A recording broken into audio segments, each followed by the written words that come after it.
Assalamualaikum warahmatullahi wabarakatuh. Berjumpa kembali dengan saya Novendi. Pada pertemuan kali ini kita akan membahas mengenai akuntansi piutang. Oke, kita ke definisi dulu ya. Jadi piutang adalah hak atau tuntutan kepada pihak lain terhadap perseorangan maupun terhadap suatu badan usaha atas uang ataupun jasa. Istilah lainnya ya apabila kita menghutangi orang ataupun pihak lain gitu. Itu kita namanya punya piutang gitu.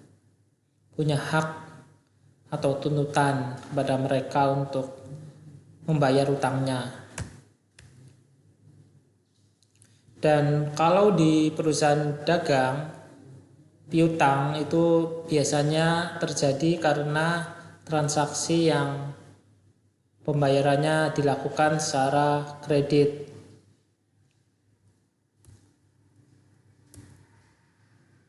Dan dalam piutang ada dua istilah ya, yaitu yang pertama kreditur, yang kedua debitur. Ini jangan kebalik. Kalau kreditur itu adalah pihak yang mendapat piutang atau tagihan. Kalau debitur ya itu pihak yang berkewajiban membayar utang. Ini orang yang utang namanya debitur. Kalau di bank ya namanya nasabah ya, tapi belum tentu dia debitur ya, kadang juga dia nabung juga ya. Oke, untuk jenis-jenis atau macam-macamnya ada banyak sebetulnya, tapi saya contohkan 4 aja yang akan kita bahas ya hari ini. Yang piutang dagang ya, ini yang kaitannya dengan persediaan barang dagang. Kemudian piutang usaha, ini apabila perusahaan jasa gitu. Kemudian piutang karyawan, ini apabila kasbon ya atau istilah lainnya itu kita belum waktunya menerima gaji tapi sudah ambil dulu, itu piutang karyawan. Jadi karyawan pinjam ke perusahaan gitu, piutang kepada karyawan maksudnya. Kemudian piutang wesel. Oke, kemudian bahasan berikutnya mengenai pengendalian internal terhadap piutang. Yang perlu digarisbawahi di sini adalah yang pertama ini, pegawai yang menangani akuntansi piutang tidak boleh terlibat dengan kegiatan operasional. Ya sebagai upaya pencegahan aja. Barangkali dia macam-macam gitu ya. Kemudian persetujuan terhadap kredit hanya diberikan oleh pejabat yang kompeten. Jadi tidak asal pengajuan gitu kemudian diakses ya, enggak, dilihat dulu, dianalisis dulu. Kemudian prosedur jaminan kredit, nah ini harus ada jaminan terkadang ya, apalagi kalau dalam jumlah yang nominalnya besar. Kemudian ini juga harus ada SOP ya atau standar operasional prosedur atas retur ya, retur itu pengembalian barang, kemudian cadangan kerugian piutang, kemudian apabila ada potongan penjualan atau diskon. Kemudian prosedur penagihannya juga harus dibuat gitu agar bisa tepat waktu gitu, sehingga mengurangi kerugian piutang yang tidak tertagih. Untuk perlakuan akuntansinya, ini jurnal yang bisa dibuat ya. Apabila kita jual secara kredit, maka yang didebit adalah piutang dagang, yang dikredit penjualan. Penjualannya dikredit itu tidak berarti berkurang ya, penjualan itu masuk ke pendapatan. Jadi kalau dia dikredit maka dia bertambah, piutangnya juga bertambah di debit karena piutang itu masuk ke dalam harta.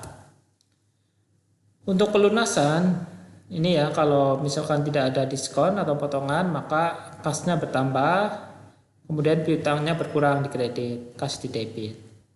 Kalau ada potongan ya maka potongannya ini mengurangi kas ya. Jadi kalau piutangnya ya tetap, nah kasnya ya tidak sama dengan yang tidak ada potongan, pasti lebih sedikit ini. Kemudian potongan ini di debit karena ini merupakan akun kontra dari piutang ini. Jadi di debit ya. Kalau ada retur atau pengembalian, maka jurnalnya returnya di debit ya sama dengan potongan ya tadi. Retur itu akun kontra ya.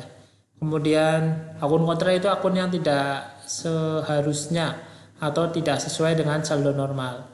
Ini kan masuknya nomor 4. Nomor 4 itu pendapatan. Harusnya kan kalau bertambah di debit.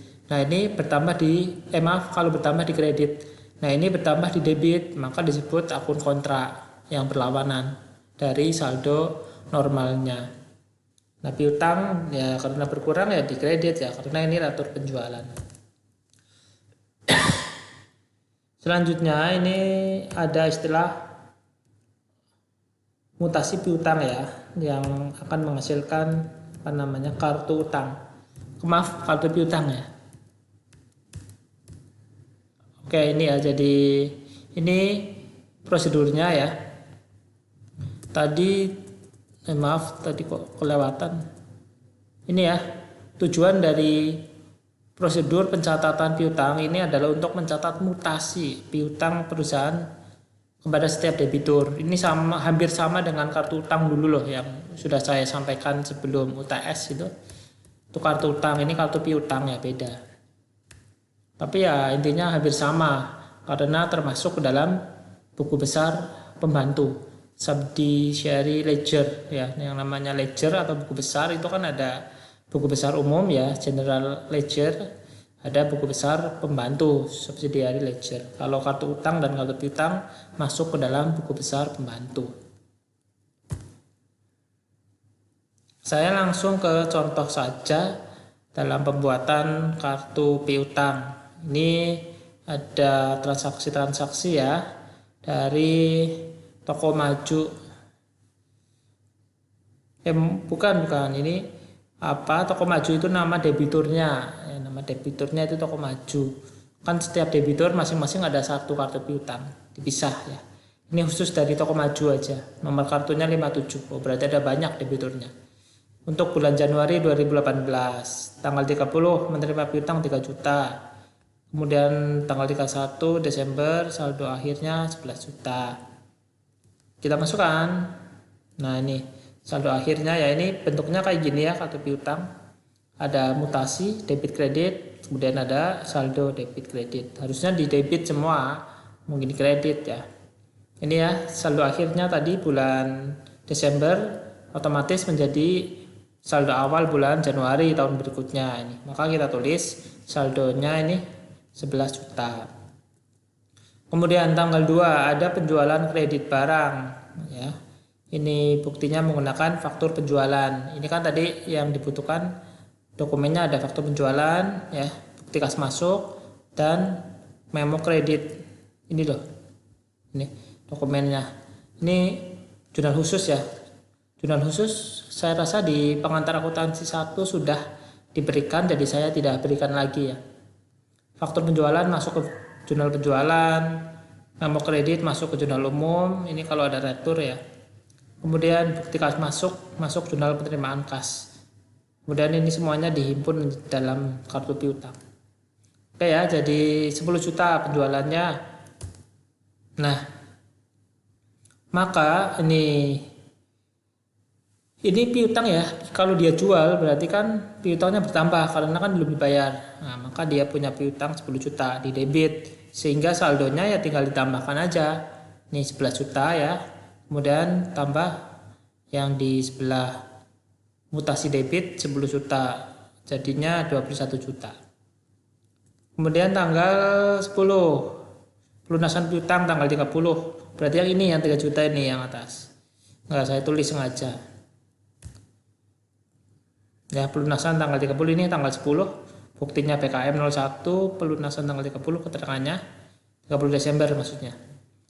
Di mutasi kredit karena berkurang karena sudah dilunasi kan, jadi saldonya 21 juta dikurangi ya, karena ini kredit kan, piutang kan harta, kalau berkurang itu kredit. 21 juta kurangi 3 juta hasilnya 18 juta. Kemudian tanggal 11 pengembalian tanggal 2 4 juta ya, retur, ada yang diretur. Ini kan sebesar 4 juta, berarti masuknya ke memo kredit ya, maka mengurangi juga kan, dikembalikan jadi piutangnya berkurang 4 juta ya di mutasi kredit, maka saldonya 18 juta kurangi 4 juta 14 juta. Selanjutnya pelunasan tanggal 2. Nah, ini bukti kas masuk ya, buktinya. Bukti kas masuk pelunasan tanggal 2 6 juta. Kenapa bukan 10 juta? Karena ada yang dikembalikan 4 juta nih. Maka ketika pelunasan ya cukup si toko maju itu bayar 6 juta. Maka mutasinya kredit karena piutang kita berkurang. Jadi saldonya 14 juta kurangi 6 juta jadi 8 juta.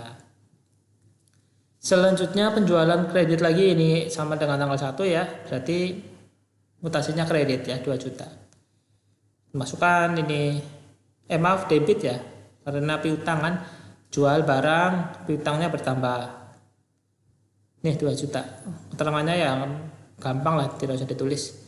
Jadi saldonya 8 juta tambah 2 juta 10 juta. Tanggal 23 pengurangan harga, tanggal 22 ya hampir sama dengan apa itu retur ya, sebesar 500.000 pengurangan harga. Ini harusnya pengurangan harga bukan pengembalian ya. Tanggal berapa sih? Tanggal 22 ini. Yang tanggal 22 ini bukan tanggal 2 ini. Ini cuma copy paste, belum diedit lagi saya copy paste dari ini. Harusnya tanggal 22 ya. Maka mutasinya kredit sama dengan retur ini 500.000, berarti kan berkurang. Maka saldonya 10 juta kurangi mutasi kredit 500.000 jadinya 9.500.000. Pelunasan tanggal 22, buktinya PKM 03 ya kan, 2 juta kan, itu tanggal 22 udah dikurangi ya, tadi ada pengurangan ya, ini bukan pengembalian.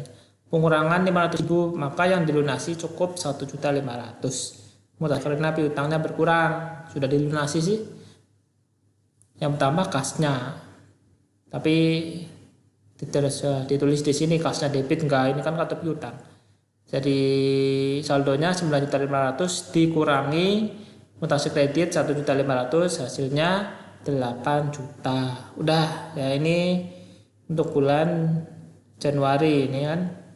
Maka saldo akhirnya adalah 8 juta ini untuk toko maju. Oke, jadi ini kalau misalkan di lembar berikutnya ada lagi kurang ya tinggal tulis lembar kedua. Itu saja ya dari saya untuk penjelasan mengenai akuntansi piutang.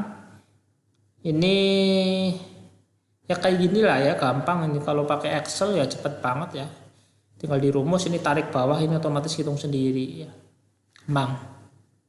Oke, itu saja dari saya.